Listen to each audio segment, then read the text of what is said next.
Halo teman-teman, salam sehat selalu. Dan saya akan berbicara soal The Reds Liverpool.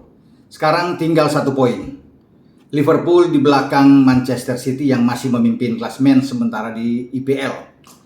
Kemenangan 2-0 yang diraih pasukan Jurgen Klopp di Stadion Emirates menghantam tuan rumah Arsenal semakin memperkuat rasa percaya diri dari Jordan Henderson dan kawan-kawan untuk bisa meraih gelar juara pada musim ini, meskipun mereka tahu bahwa persaingannya tidak sangat ketat, tidak mudah juga, karena di sana masih ada Manchester City.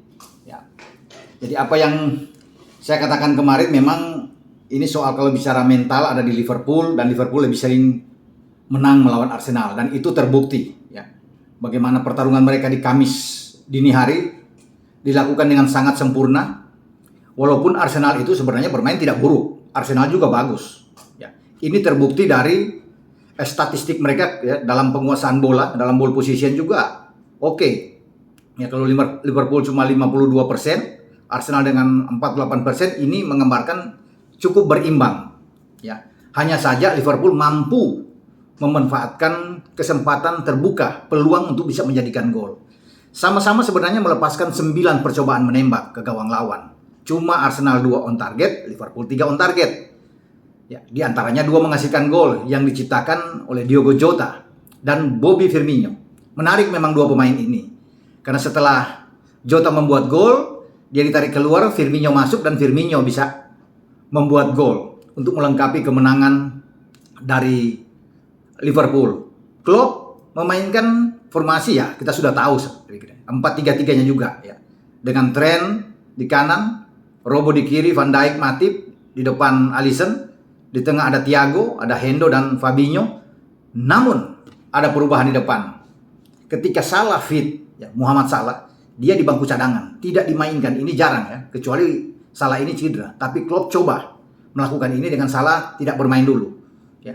Dia menggeser posisi Mane agak di posisi Salah kanan. Jota dimainkan lebih awal dan Luis Diaz di kiri. Mungkin saja Klopp coba membiasakan ini, walaupun ini sebenarnya pertandingan yang krusial. Bermain di Emirates, Liverpool harus menang.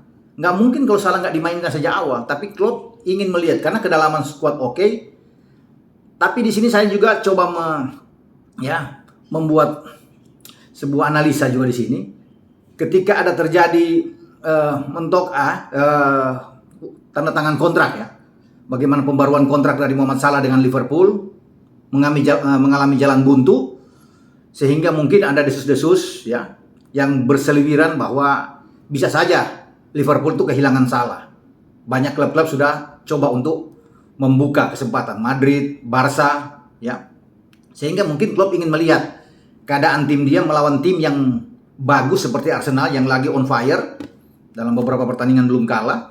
Walaupun Liverpool selalu menang melawan Arsenal, lebih banyak menang, tetapi dia coba melihat ternyata jalan dengan baik tanpa Salah. Salah itu nanti masuk di babak kedua menit 56, 2 menit setelah ada gol dari Jota, tetapi Jota ditarik keluar sebelum digantikan oleh Firmino, dan Salah masuk dengan menarik Luis Diaz keluar masuk bersamaan dengan Firmino, dan baik-baik saja permainan dari Liverpool tanpa Salah. Dan ini menegaskan bahwa Klopp sudah harus siap. Semua punggawa harus siap ketika mereka harus kehilangan, tapi mudah-mudahan tidak. Ini akan diperpanjang oleh manajemen Liverpool karena Salah ini sangat mencintai Liverpool. Cuma mungkin soal nilai kontrak, nilai gaji per minggu tidak sesuai, tapi semoga akan mendapatkan jalan yang baik sehingga Salah ini bisa berada terus dengan Liverpool. Tapi tanpa Salah pun Liverpool bagus. Karena lini serang ini oke. Jota, Mane, Luis Diaz, Bobby Firmino, termasuk ada Salah, Divock Origi juga masih oke lah. Mereka masih punya Takumi Minamino. Jadi saya rasa cukup sebelum ada pembelian lagi. Siapa tahu pembelian di musim panas yang akan datang, baik di lini tengah dan lini depan. Nah, Liverpool bermain sesuai dengan apa yang Klopp inginkan kalau bisa dilihat. Mereka bermain lebih sabar, lebih tenang. Tentunya kontrol tetap ada. Kalau lihat dari semua aspek memang Liverpool unggul, walaupun tipis unggul. Karena lihat dari perpindahan bola ya dari kaki ke kaki, sentuhan yang ada di lapangan sepanjang pertandingan berlangsung itu tipis juga ya. Liverpool mungkin sekitar 500 atau 618, hanya selisih 16 sentuhan dengan yang dimiliki oleh Arsenal. Jadi memang beda-beda tipis, karena akurasi operan pun sepanjang laga tuh Liverpool 82, Arsenal itu 80%. Jadi memang cukup berimbang di sini. Tapi memang Arsenal kalah dalam hal mental mereka, walaupun mereka tim muda yang oke, sulit untuk bisa menghadapi Liverpool. Ya. Dan Jota, saya coba untuk melihat soal Jota. Ini hampir selalu membuat gol. Di tahun 2022 ini, Jota itu sudah membuat gol itu ada 4 gol ke gawang Arsenal di 2022 ya. Di semifinal ya Carabao Cup dia itu mencetak 2 gol di leg kedua di Stadion Emirates juga yang dia ciptakan ya. Pada Januari yang lalu, 21 Januari ketika leg kedua bermain 0-0 di Anfield dan 2-0 menang, 2-2 dia yang bikin. Ketika menang 4-0 musim ini ketika menang 4-0 dia juga membuat 1-0 membuat 1 gol ya ke gawang. Waktu itu mungkin masih dikawal oleh sudah Ramsdale ya. Karena Leno tuh di musim yang lalu ketika Jota masih membuat gol. Jadi kalau di musim ini bicara dengan Jota, dia sudah membuat 4 gol ke gawang Ramsdale. Karena di 2 pertandingan home and away dia membuat gol, dan 2 gol yang sudah dibuat dia di Carabao Cup. Nah, musim lalu ketika masih ada Bernd Leno di sana, belum Ramsdale masuk, Jota juga bisa membuat gol. Ya. Mereka menang 3-0 di Emirates juga, dan 3-1 di Anfield. Di Anfield dia membuat 1 gol, dan di Emirates dia membuat 2 gol bersama dengan Salah di gawang Bernd Leno. Jadi dalam 6 pertandingan terakhir di mana Arsenal cuma 1 kali bisa menahan 0-0 Liverpool, itu di leg pertama Carabao Cup. Jadi ada 5 pertandingan tuh Liverpool menang, Jota membuat 7 gol. Ya. Luar biasa nih Jota ini. Selalu menjadi langganan untuk bisa mencetak gol ke gawang The Gunners Arsenal. Dan kalau saya lihat dengan kemenangan ini, ya hanya 1 poin karena 69 poin dengan pertandingan yang sama, 29 pertandingan dengan City. Artinya ini membuat City juga keringat dingin nih, ya kan? Terus membuntuti hanya 1 poin. Tergelincir sedikit, City bisa dilampaui oleh Liverpool. Nah, sama-sama menatap 9 laga ke depan. Dari 9 laga ke depan, ya, Liverpool memang agak berat juga kalau bisa. Mereka sudah melewati Arsenal, tapi ke depannya ini masih ada City yang akan bermain pada April nanti, 10 April.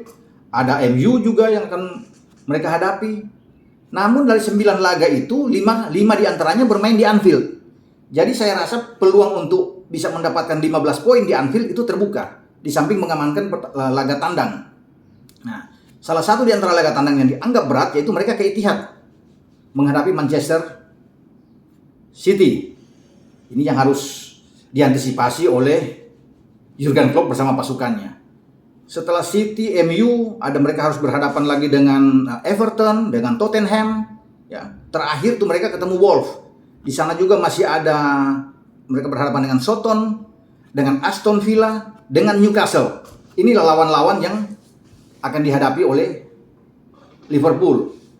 Mereka akan bertanding juga melawan Southampton itu bermain di St. Mary. Tidak mudah juga. Aston Villa mereka akan berhadapan tuh bermain di Villa Park. Karena sebelumnya hanya menang 1-0 melawan tim Steven Gerrard, mantan legenda dari Liverpool. Memang kelihatan tuh agak persaingannya ketat sekali. Namun tetap saya yakin bahwa ketika Liverpool sedang on fire seperti saat ini, sulit untuk bisa menghadang mereka. Mereka lagi naik terus sekarang. Kondisi mereka lagi bagus. Ya. Bahkan selalu mereka bisa menyelesaikan pertandingan mereka itu dengan clean sheet. Ya. Sudah 4 clean sheet berturut-turut mereka raih sejauh ini. Setelah mereka menang melawan Leeds 6-0, dengan West Ham 1-0, Brighton mereka hajar 2, sekarang juga mereka menang dengan 2. Ya, untuk membuat Arsenal tidak bisa bikin gol di kandang ini bagus, karena Arsenal punya lini serang yang bagus, ada Lacazette di sana. Ya. Dan Lacazette ini adalah orang terakhir yang pada musim lalu mampu mencetak gol di gawang Alisson. Ketika Liverpool menang 3-1 di Anfield, Lacazette yang membuat 1 gol dari Arsenal. setelah itu nggak ada pemain Arsenal pun yang bisa membuat gol ke gawang Liverpool. Ya.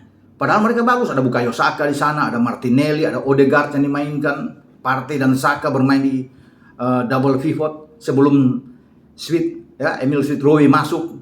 Kemudian bagaimana Arteta juga memainkan Eden Nketiah, Nicolas Pepe. Ini pemain-pemain dengan lini serang yang kuat untuk bisa mengejar ketinggalan. Itu pun tidak mampu untuk menaklukkan pertahanan yang kuat dari Virgil van Dijk, Matip, Trent yang bermain di sana. Kemudian ada Robo.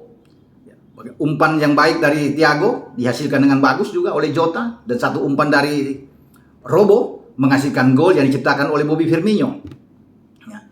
Jadi selamat buat Reds Liverpool yang sekarang sudah semakin dekat memepet langsung City, dan tetap harus fokus bagi Liverpool ya. Ini pertarungan masih sengit. Salah satu tergelincir, baik City atau Liverpool, ini akan, kalau Liverpool tergelincir akan memperlebar jarak dengan City kalau City bisa menang. Jadi yang dibutuhkan di sini adalah konsistensi ya, dari Liverpool dan City. Liverpool yang lagi konsisten saat ini. City kemarin sedikit goyah ketika ditahan oleh Crystal Palace 0-0, dan Liverpool bermain yang sangat oke ya, bagus. Mereka bermain bukan saja mencetak gol, tetapi pertahanan juga digalang dengan baik. Itu yang tergambar di mana mereka sejauh ini masih clean sheet dalam 4 laga terakhir. Ini luar biasa ya. Bagi duet Van Dijk dan Matip, bisa juga Van Dijk dengan Konate di sana, didampingi oleh Trent dan Robo. Sampai di sini pembicaraan saya, review tentang hasil pertandingan Liverpool melawan Arsenal yang ini dimainkan di Emirates, dan fantastis bagi The Reds yang sudah menyelesaikan pertandingan dengan 3 poin krusial di kandang lawan. Sampai di sini pembicaraan saya. Ciao.